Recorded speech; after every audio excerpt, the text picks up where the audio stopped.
Proverbs chapter 21, and we're going to walk right through them. Now, before we just go verse by verse through this chapter, there's a few things I got to explain to you about the book of Proverbs. Number one, Proverbs is somewhat unique compared to all other books in the Bible.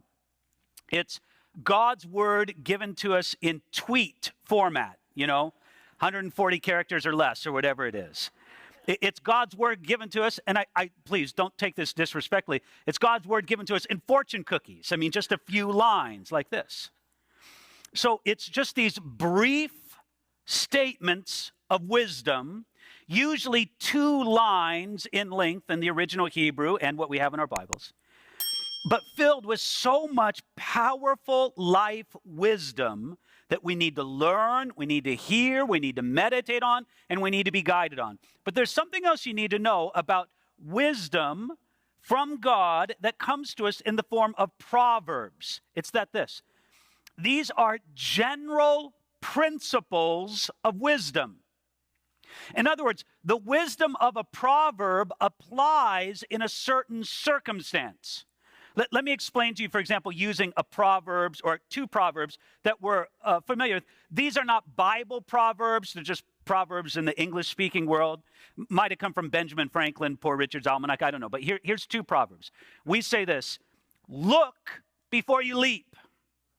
Okay, you understand that one? Be cautious. Don't rush too soon. Take a good look before you move forward. Okay, doesn't that proverb not apply? Okay, now how about this one? He who hesitates is lost. And what's that one say? Well, rush in. Don't wait. Grab the opportunity. Now, which one is true? Well, they're both true depending on the circumstance. So we sometimes get in trouble by taking the Proverbs and universalizing them. This principle of wisdom is true and applicable in every situation. No. But in many situations, yes. Is it wisdom we need to learn and understand by the Spirit when to apply? Absolutely, yes. Okay, so with those kind of previews, let's just walk through these together, shall we not? Verse 1, Proverbs chapter 21. The king's heart is in the hand of the Lord, like the rivers of water. He turns it wherever he wishes.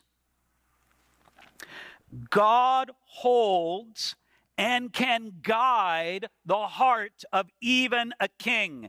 And if God can do this with someone as powerful, with someone as confident, with someone with all the resources of a king, how much more can he do it with any man or woman whom he chooses? The Bible's full of this wisdom, isn't it? God turned the heart of Pharaoh towards Joseph. He turned the heart of Saul towards David. He turned the heart of Nebuchadnezzar to Jeremiah, of Darius to Daniel, of Cyrus and afterwards Alexander the Great to the Christians. God did these works of turning the hearts of kings.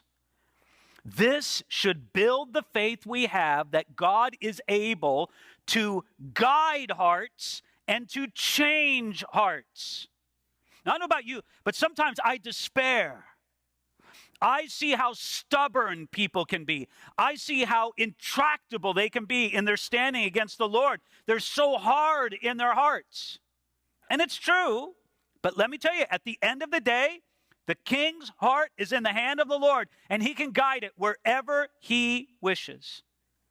And matter of fact, it says this. I love this last phrase. Like the rivers of waters, he guides it or he turns it wherever he wishes. Now, I love that analogy. How does God guide the heart of a king? He guides it the way that a river is guarded. Or guided, I should say. Now, how do you move a river? You don't grab a bucket and start carrying out the water and moving it to someplace else. You move the channels along which the river runs. And that's how God does. He doesn't have to remove every part of the river. Actually, he just has to do a arranging of other circumstances, like the banks of a river, to guide the flow wherever he wishes. Verse 2. Every way of a man is right in his own eyes, but the Lord weighs the heart. But how applicable are how many of these proverbs for our modern day and age? By nature, we always justify ourselves. Every way of a man is right in his own eyes. And sometimes we do it with sincerity. Sometimes we do it with deception. But stubborn pride makes us generally think that all that we do is right.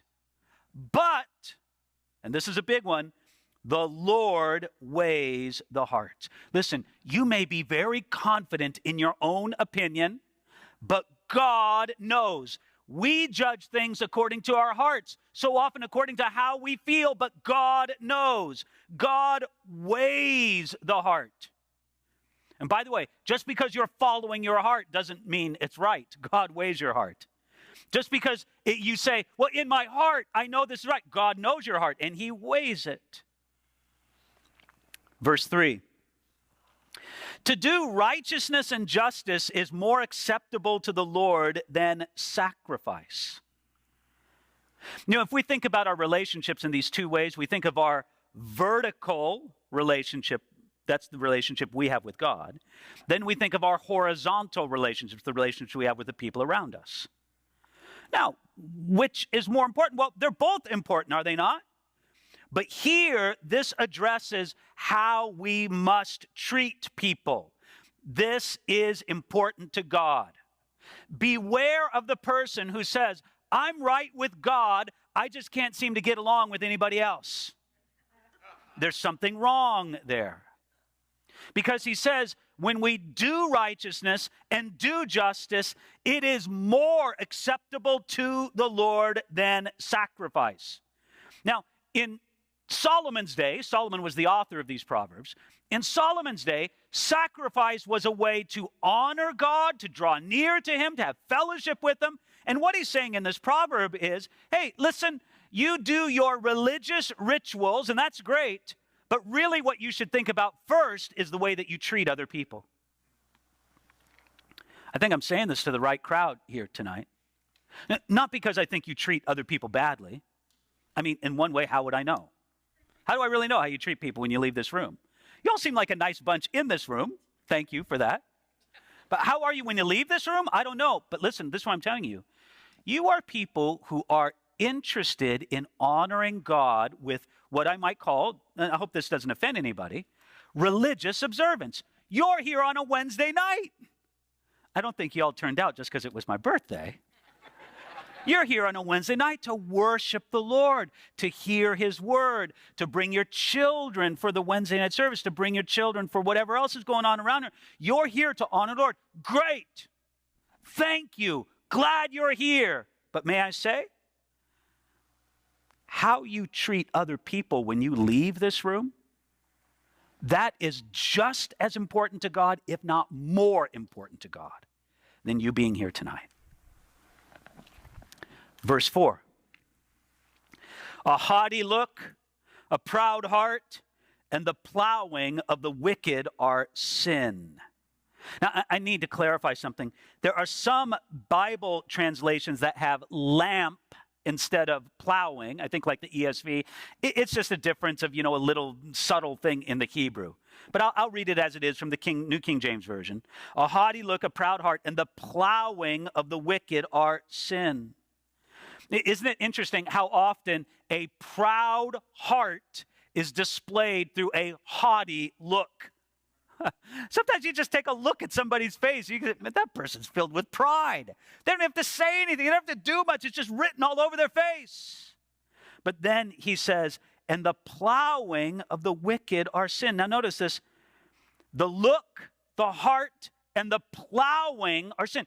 Even the hard work of the wicked can be regarded as sin before God, because they'll even use the benefit of their hard work for an evil purpose. Verse 5. The plans of the diligent lead surely to plenty, but those of everyone who is hasty surely to poverty. When good planning is combined with diligent work, there's going to be a harvest of plenty. God wants us to be hardworking and wise in what we do. But those of everyone who is hasty surely to poverty. The one who wants to avoid work, find shortcuts, and cut corners, they're going to find failure instead of plenty. Where does their path lead? Look at it there. Surely to poverty. Verse 6. Getting treasures by a lying tongue is the fleeting fantasy of those who seek death. And that's kind of a heavy one, isn't it? Okay, there are some people who hope to talk their way into getting money, and they do it with a lying tongue. They plan deals and they make promises that aren't honest. They hope that it'll all bring them treasures. But let me tell you, in the end, it's all going to be, notice there, the fleeting fantasy of those who seek death. The dream of finding great treasure through lying words, that's a dream of those who are on the path to destruction. They hope to find great treasure with little work. Instead, they're putting trust in a fleeting fantasy instead of in God. Verse 7. The violence of the wicked will destroy them because they refuse to do justice. It's interesting how wicked people often love violence and use it for their gain. This does not please God, and God will allow such people to reap exactly what they have sown. Judas is an example of a man who was destroyed by his own violence. And why? Because they refuse to do justice. Notice this. It's not only what the wicked do, it's also what they refuse to do. And they refuse to do justice. They care only for themselves, but God cares about what we do and what we don't do. And he's going to pass judgment over both of them. Verse 8. The way of a guilty man is perverse, but as for the pure, his work is right. I want you to think about the opening two words of that proverb, the way. You know, every life is on a way. And some people walk a way that is twisted, it's perverse. And those who walk this way, they are guilty before God. But as for the pure, his work is right. The crooked way belongs to the guilty man, but the right work belongs to the pure man. You know what this proverb tells us? The way you walk will, in the end, show what kind of person you are. Verse 9. Better to dwell in a corner of a housetop than in a house shared with a contentious woman. Verse 10, just joking there. Now, yeah, that's right. Don't risk it, David. That's what you're thinking right here. It's in the Bible. I have to talk about it. Now, look, we all agree that the corner of a housetop is not a good place to live. It's small, confined. It's exposed to the elements because it's on the roof. Yet, in some circumstances, the corner of a housetop is a better place to live. Well, here's one circumstance that the proverb, Solomon says. He says, then in a house shared with a contentious woman. To have the whole house to live in, not just a corner on the housetop, but to share it with a contentious woman, he's saying that's misery. Now, we must say, the same principle would be true if it was a contentious man. Living with contentious people is misery. You would be better off living in a humble living situation and have peace in your home than you would be living in a grand house where there's constant contention. By the way, it is interesting. I do remember what one commentator said about this. He said, notice that he just simply says a contentious woman and doesn't specify wife. He said, it could be your mother-in-law, is what he said in the commentary. So, I honestly couldn't tell if he was joking or serious when he wrote that comment. Verse 10. The soul of the wicked desires evil. His neighbor finds no favor in his eyes.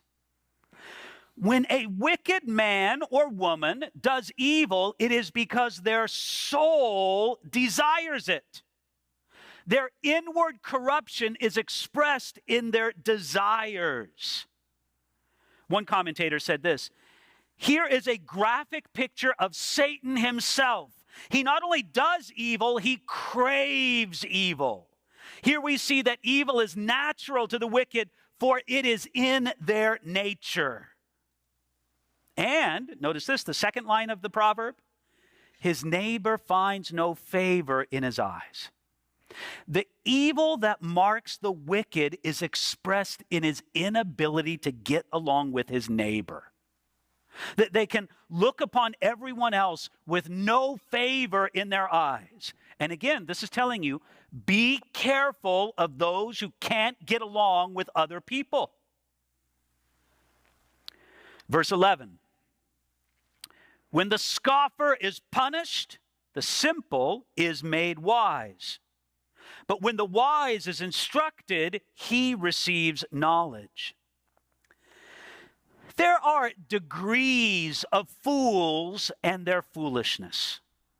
A scoffer is someone who's on the hardened end of foolishness. They are hardened in their rejection of wisdom.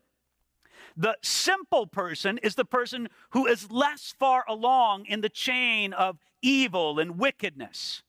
They're more inexperienced in the ways of evil. A simple man or woman can learn wisdom when they see that the scoffer is punished. But when the wise one is instructed, well, he receives knowledge. Wise men and women don't have to learn everything from their own misery. Can you learn something from the misery and the mistakes of other people? Or are you hard-headed enough to where you got to learn everything for yourself? Don't be like that. Be like one of the wise men or women, as it says here, who receive knowledge through the instruction. Verse 12. The righteous God wisely considers the house of the wicked, overthrowing the wicked for their wickedness. Well, the Lord is a righteous God, and whatever happens in the house of the wicked never escapes his sight. He sees it wisely, and he considers it. And he considers the house of the wicked with perfect wisdom and justice. This is a proverb assuring us that God will properly judge and deal with the wicked. Verse 13, Proverbs 21. Whoever shuts his ear to the cry of the poor will also himself cry and not be heard. Now, we just saw previously in this chapter, which proverb was it? I'm thinking of the one, verse 5. The plans of the diligent lead surely to plenty, but those of everyone who is hasty surely to poverty. This is a proverb that tells us something about poverty being caused by bad conduct. Is it true sometimes? Absolutely it's true. Absolutely it's true that there are some people who are poor because they're fools. They're lazy. They're unwise. That's true. Nevertheless, there are many other proverbs that express God's compassion towards the poor. God commands us to care about the poor. He commands us to have a compassionate heart towards them. And notice this. If you shut your ears to the cry of the poor, God will also allow you to cry and not be heard. This is one of those proverbs that can be categorized under, you will reap what you sow. You'll have it measured to you as you've measured to others. If you are silent when others are in need, God may very well arrange it so that you will not be heard in your time of need. Verse 14. A gift in secret pacifies anger, and a bribe behind the back, strong wrath. Now, this is one of those interesting proverbs that seems to promote bribery. However, I just want to say, I think it may be that Solomon here is just speaking truth. He's just speaking facts. Well, whether or not you want to say that bribery is good or bad, it is often effective. Matter of fact, he's sort of putting it in a negative light in a subtle way because he's saying that it's a gift in secret that pacifies anger. Why would it be made in secret unless there was something wrong with it?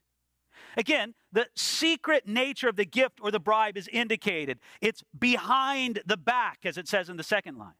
Now again, it's morally questionable, but it may work with a corrupt leader or official. As one commentator says, this verse does not condemn or condone, it merely observes the effectiveness of the practice. Verse 15, it is a joy for the just to do justice, but destruction will come to the workers of iniquity.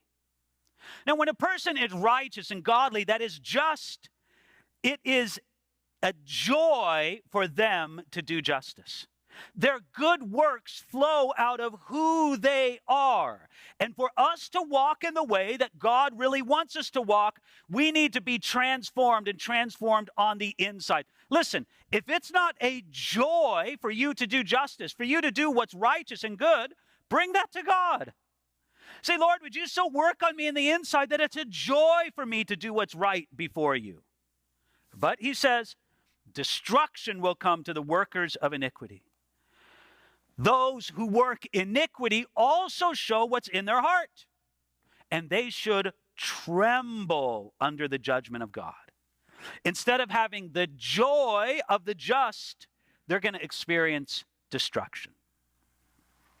Verse 16, a man who wanders from the way of understanding will rest in the assembly of the dead.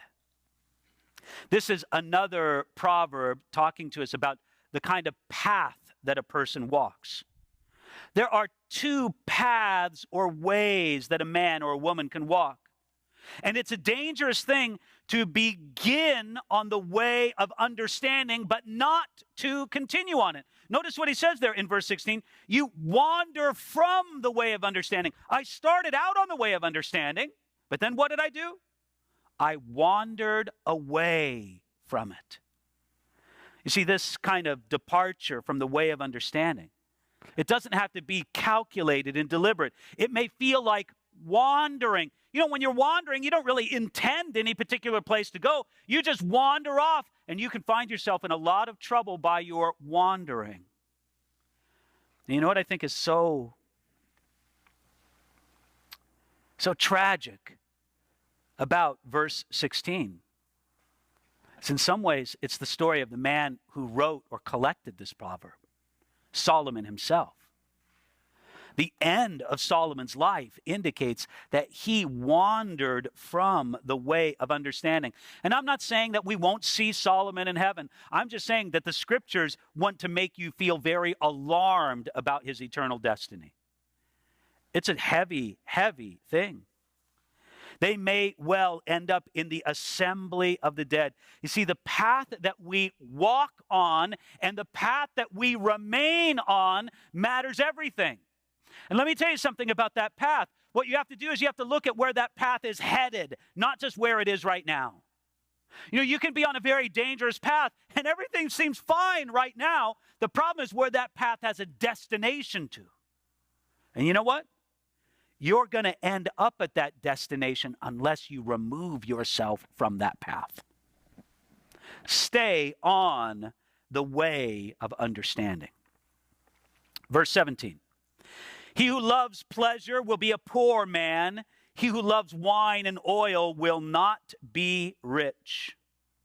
You know, if you're going to find success and prosperity, there has to be a measure of discipline, of self-denial. The person who loves pleasure often lacks this discipline and self-denial, and therefore they end up as a poor man. Now again, this is a perfect example of a proverb that's not an absolute law. Are there rich people who love pleasure? Absolutely.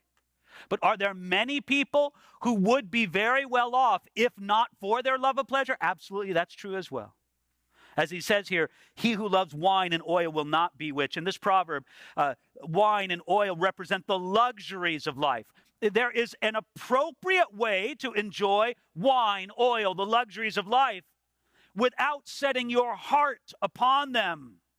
But if those things are loved beyond their proper measure, then it's a pathway to poverty. Verse 18. The wicked shall be a ransom for the righteous, and the unfaithful for the upright. This is a way of saying that the righteous will ultimately succeed and triumph over the wicked. God promises that in the end, the righteous and the upright will be lifted above the wicked and unfaithful. Verse 19, better to dwell in the wilderness than with a contentious and angry woman. Well, we're back at this one again, aren't we? It's sort of echoing there, verse 9 of this chapter, 9 and 19. Now, in the previous proverb, it was thought better to live in the corner of a housetop than with a contentious woman.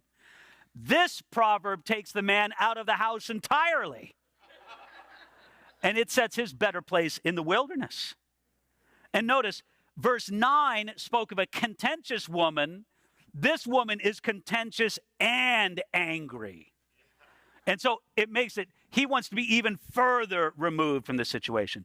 Again, this proverb shows the great value of peace and happiness in the home. The home of a man or woman of God should be marked by peace or happiness. And please, I'm not trying to say that that's never disrupted, that that's never worked through, that there's never a problem. But the dominant tone of the home should be one of peace and happiness. That's what this proverb is telling us, among other things. Verse 20. There is desirable treasure and oil in the dwelling of the wise, but a foolish man squanders it. The wise man or woman lives a life blessed by God, and sometimes that blessing is shown in material things. They may have desirable treasure and good oil in their home, but if a person is a fool, they will have trouble gaining what the wise man or woman has. But that's not all. They will have trouble maintaining what the wise man or woman has. This foolish nature would dominate, and he squanders it. You've seen stories from time to time about people who, win the lottery, instant, huge stashes of money. Then a few years later, they're just as poor as they ever were before. That's a perfect illustration of this particular proverb. Verse 21, he who follows righteousness and mercy finds life, righteousness, and honor. Now again, each life is on a path. What are you following with your life? And here the path is righteousness and mercy. This is the path of wisdom, God's plan for those who will listen to him and surrender to him. And what will you do? You'll find life, righteousness, and honor. Now listen, that path of righteousness, it's not always easy to walk. There are many people in this world who will mock you for walking the path of righteousness. They'll oppose you for walking the path of righteousness. They'll try to make things difficult for you for walking the path of righteousness. But you have to shut all of that out and say, no, God has for me life and righteousness and honor by walking this particular path. Verse 22. A wise man scales the city of the mighty and brings down the trusted stronghold. The walls of a city were difficult obstacles in the mind of the ancient world, especially, notice there in verse 22, the city of the mighty. Yet with wisdom, you can overcome such obstacles. The wise man can accomplish things that are impossible for the fool to accomplish. What can you do? Bring down the trusted stronghold. Because the wise man enjoys the blessing and guidance of God, he can defeat those obstacles, even those as difficult as a trusted stronghold. Now, that's true in military life. It's true in practical life. Wisdom and ingenuity have won many battles and have destroyed many strongholds. But it's also true in spiritual life. Cities and strongholds that stand against the progress of the believer can be broken down by the wisdom and power of God in a person's life. Don't reading through these Proverbs make you say, Lord, I want this wisdom. I need this wisdom. Now, can I just pause just for a moment and say, where do we get this wisdom? Where do we get this real life wisdom? Well, I'm not going to say this is the only way, but it is certainly the chief way. It's by reading and meditating upon God's word. This is what gives wisdom to all of us. Let me tell you something. You're not too smart for this book. You're not too dumb for this book. It helps us all. We need the wisdom from God's word. Verse 23, whoever guards his mouth and tongue keeps his soul from troubles. Amen to that. You want to keep yourself from a lot of troubles? Stop talking so much. Keep a better watch over your mouth and tongue. Verse 24, a proud and haughty man, scoffer is his name. He acts with arrogant pride. Again, the proud and haughty man will be known by his actions.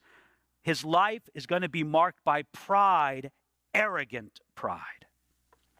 Verse 25, the desire of the lazy man kills him, for his hands refuse to labor. Now, the lazy man has desire. The lazy man is filled with desire.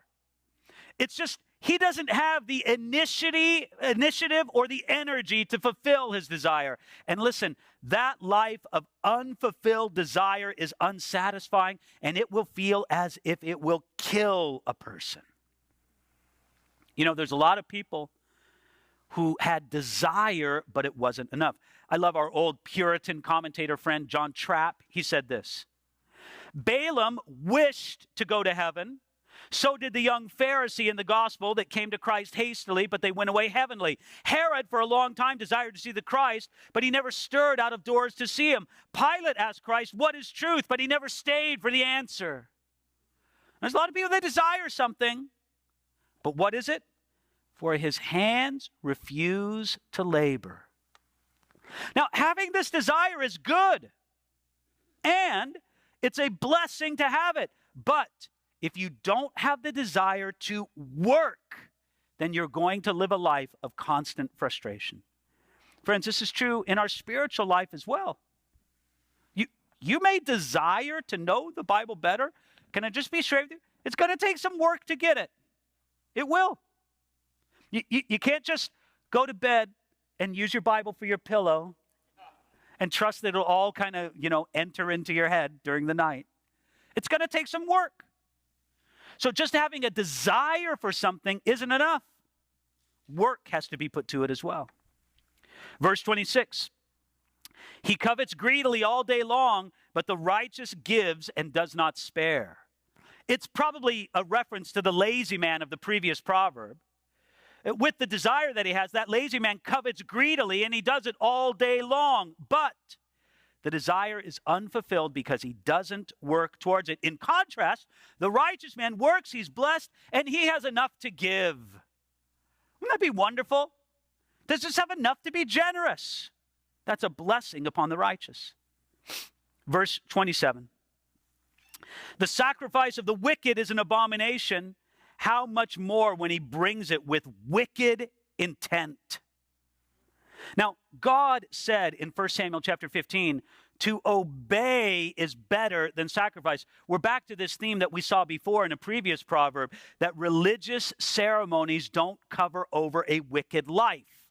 Matter of fact, God may regard the religious rituals of a wicked life as an abomination, and even more so when it's brought, as it says there, with wicked intent. Verse 28, a false witness shall perish, but the man who hears him will speak endlessly. Now, here, God is against the false witness. Here, the idea is primarily somebody who lies in court. But the man who hears him will speak endlessly. The second line in the proverb has in mind another kind of injustice. This is the judge or the lawyer in the court who hears the false witness and speak endlessly about the matter with ever coming to a just and fair verdict. Verse 29. A wicked man hardens his face, but for the upright, he establishes his way. One characteristic of the wicked is that they may be unsympathetic to others. Their face is hard and unfriendly to others, especially towards those who are in need. But for the upright, well, they don't face the same self-made obstacles that the wicked man faces. You go around with a hardened face to everybody else, you're going to find a lot of people with hardened faces back to you. But the doors are much more open for the righteous man. Verse 30. There is no wisdom or understanding or counsel against the Lord. You know what? You can't fight against God and win. As the old proverb says, your arms are too short to box with God. It's just not going to work. He's got a much better reach. So all your planning, all your plotting, all your scheming against the Lord, it will come to nothing. And then our last proverb of this chapter, verse 31. The horse is prepared for the day of battle, but deliverance is of the Lord. You know, in the days that the Proverbs were written, the effective use of horses in battle could be absolutely overwhelming to an enemy. But the horses had to be trained. You had to prepare the horse for the day of battle. You just couldn't take a horse off the farm and run him into battle. So even if you have a bunch of well-trained horses, even if you've done everything right, here's what you got to remember. Deliverance is still of the Lord. Though it's wise to make the best preparations for battle, ultimately, we don't trust in our horses. We don't trust in our preparation. We trust in God himself. Deliverance is of the Lord, not of our own horses in preparation. And so we need to realize, are we blessed? Thank the Lord for it. Keep working hard. Keep being grateful. But thank the Lord for it. Friends, when we look through Proverbs like this, doesn't it make us want to say again and again, Lord, I want your wisdom. I want to live in your wisdom. And I want to know how to apply these blessed Proverbs to my life. God helping us, we'll be able to do exactly that. So, you're not done yet with Proverbs, are you? I don't believe we are. No, we still have chapters 25 through 31 to read till the end. Read the remaining chapters of Proverbs, meditate on them, and go back to them again and again. You've maybe heard of some Bible reading plans that some people use. They take the 31 chapters of Proverbs and they read one chapter a day, depending on what day of the month it is. Now, you might say, well, wait a minute, David. Wait a minute. First of all, I'm in the midst of a big Bible reading plan anyway. Okay, great. Do it when you finish the Bible reading plan. But then secondly, don't worry about, in February I'm going to miss a few chapters and the month's only at 31. It's okay. Don't worry about it. You'll still get lots of Proverbs into you, lots of God's wisdom, and you'll benefit from it. Father, we thank you for your wisdom. We thank you and ask God that you give us great food to feed upon.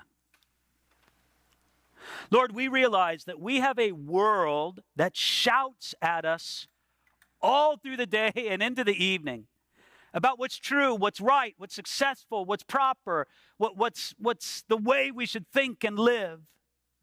And Lord, we just come before you now very humbly and say, we want your wisdom to fill our hearts and our minds.